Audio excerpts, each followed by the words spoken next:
महोदय जी बताएं, राष्ट्र हित व्यापार मंडल जो आज बैठक हुई है तो इसका क्या कारण था, क्या पर्पज था? देखिए, राष्ट्रीय हित व्यापार मंडल में आज नए पदाधिकारी मनोनीत करने थे और नए सदस्य जोड़ने थे, कुछ जिम्मेदारी देनी थी। जैसे कि आज जो है राजा भैया ई रिक्शा प्रकोष्ठ के जिलाध्यक्ष बने हैं। इससे पहले मैं जिलाध्यक्ष था ई रिक्शा प्रकोष्ठ से और मेन बॉडी से आज मुझे जिलाध्यक्ष बनाया गया है। तो राष्ट्रीय व्यापार मंडल में कई लोग मनोनीत किए गए हैं। पीर मोहम्मद जिला उपाध्यक्ष बने हैं। सखी चंद राजभर जी आज जो है कार्यकारिणी सदस्य बने हैं।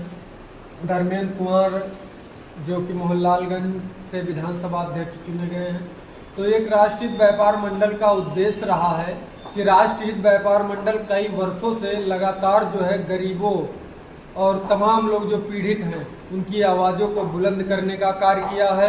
यदि रिक्शा चालक हो या पटरी दुकानदार हो या अन्य प्रकार की समस्याओं को लेकर तमाम राष्ट्रीय व्यापार मंडल अपना कार्य करता रहा है।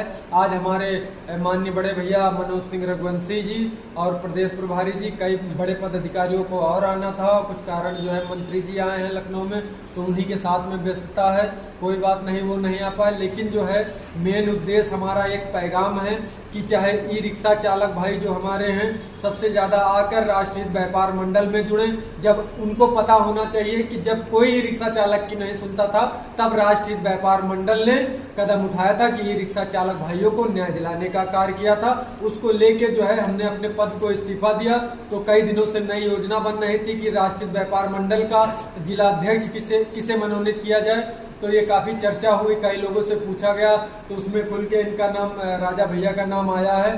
तो आज जो है इनको पैड देकर माला पहनाकर जो है इन्हें सम्मानित किया गया। इनको जिम्मेदारी दी गई कि यदि कोई भी राष्ट्रीय व्यापार मंडल ई रिक्शा प्रकोष्ठ में कोई भी व्यापारी को या उसके बाद ई रिक्शा चालक भाइयों को यदि अगर दिक्कत परेशानी आती है, रात को 12 बजे भी दिक्कत परेशानी आती है, तो आप जो है राजा भैया उनकी आवाज़ों को, चाहे प्रशासन हो या तहसील हो या थाना हो, वहां पर अगर जरूरत पड़ेगी तो पूरी टीम राष्ट्रीय व्यापार मंडल की रात के 12 बजे पहुंचने का कार्य करेगी और उन्हें न्याय दिलाने का कार्य करेगी। ये राष्ट्रीय व्यापार मंडल ने संकल्प लिया है और उसके बाद जो है आज शपथ दिलाई गई है, उसको लेकर राष्ट्रीय व्यापार मंडल काम कर रहा है। और आपके माध्यम से हम बताना चाहते हैं, सबसे पहले मैं एल इंडिया न्यूज चैनल का दिल से आभार व्यक्त करना चाहता हूं, जो व्यापारियों की पल पल की खबर सभी दर्शकों को पहुंचाती है। और आपको भी आभार व्यक्त करना चाहता हूं जो व्यापारी तक पहुंचकर और व्यापारियों की समस्या को जनता तक दिखाने का कार्य करते हैं। उसको लेकर आज सभी लोग हम भाई एकत्रित हुए हैं।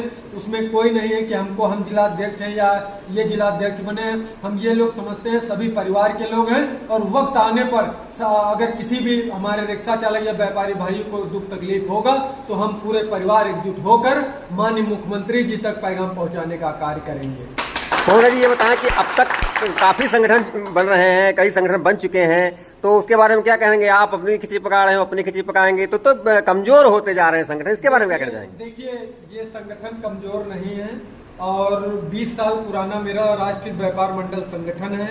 आपको शायद आपके चैनल के माध्यम से मैंने आपको पहले भी अवगत करा दिया था कि जैसे कि आज हमारे स्वर्णपाल सिंह और सोनी बाबा 170 सरोजनी नगर विधानसभा अध्यक्ष मनोनीत किए गए थे, लेकिन उनकी मां का स्वास्थ्य नहीं सही है, उनका स्वास्थ्य नहीं सही, तो उसको लेके उन्नाव में है, वो किसी कारणवश नहीं आ पाए हैं क्योंकि तकलीफें हर एक व्यक्ति को आज आ सकती हैं। तो उनका व्यापार भी वहीं सरोजनी नगर में भी चलता है, सब्जी की दुकानें हैं उनकी, तो उसको लेके। लेकिन संगठन की आपने बात किया, मैं उसका भी आपको बताता हूँ। संगठन तो कई सारे बने हुए हैं, लेकिन संगठन को वो लोग देखते हैं, ये हमें कोई नहीं जानते। ये ई रिक्शा चालक है, सब हमारे आज जो है ये चुने गए हैं, जिलाध्यक्ष बनाए गए हैं। तो इनको देखकर हमारी कमेटी ने देखा, कमेटी छोड़ी गई इनके पीछे कि कौन जो है इनको ई रिक्शा चालक के बीच अच्छा कार्य कर रहा है, तब ये जिलाध्यक्ष मनोनीत किए गए हैं। यहाँ पर मीटिंग चली, 5 दिन पहले मीटिंग चली, उसको इनकी विचारधाराओं को देखते हुए इन्हें जिलाध्यक्ष मनोनीत कर दिया गया।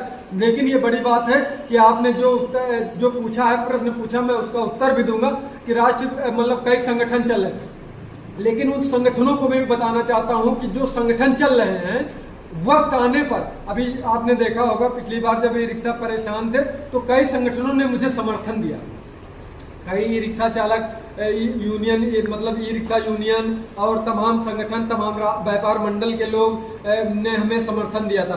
तो उसको लेके हम लोग कोई उसमें वो नहीं है, तमाम अपना वो चला रहे हैं व्यापार मंडल, और मैं अपना राष्ट्रीय व्यापार मंडल चला रहा हूँ। और जो भी गरीब की आवाजें उठाएगा और गरीब ई रिक्शा वालों की आवाजें उठाएगा, उसके साथ लोग जुड़ेंगे, सिंपल सी बात है।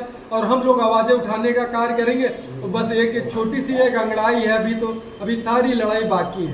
महोदय जी, ये बताएं कि अब राष्ट्रीय हित व्यापार मंडल है, तो व्यापारियों के लिए, दुकानदारों के लिए बना है कि ई रिक्शा वालों के लिए, किन किन लोगों के लिए बना है? देखिए, राष्ट्रीय हित व्यापार मंडल ई रिक्शा प्रकोष्ठ, एक प्रकोष्ठ बनाया गया है उसको लेके, क्योंकि ये भी एक व्यापार है। अगर देखा जाए तो क्या ये हमारे भाई नहीं है? ये रिक्शा चालक भाई हमारे नहीं है? ये भी तो एक व्यापार है। अगर 1.5 लाख रुपए, 10,000 रुपए का ठेला लगाकर अगर तुम मूंगफली बेच के व्यापार कर सकते हो, तो क्या 1.5 लाख रुपए लगाकर ई रिक्शा चालक रोड पर लाकर, तो क्या वो व्यापार नहीं हुआ?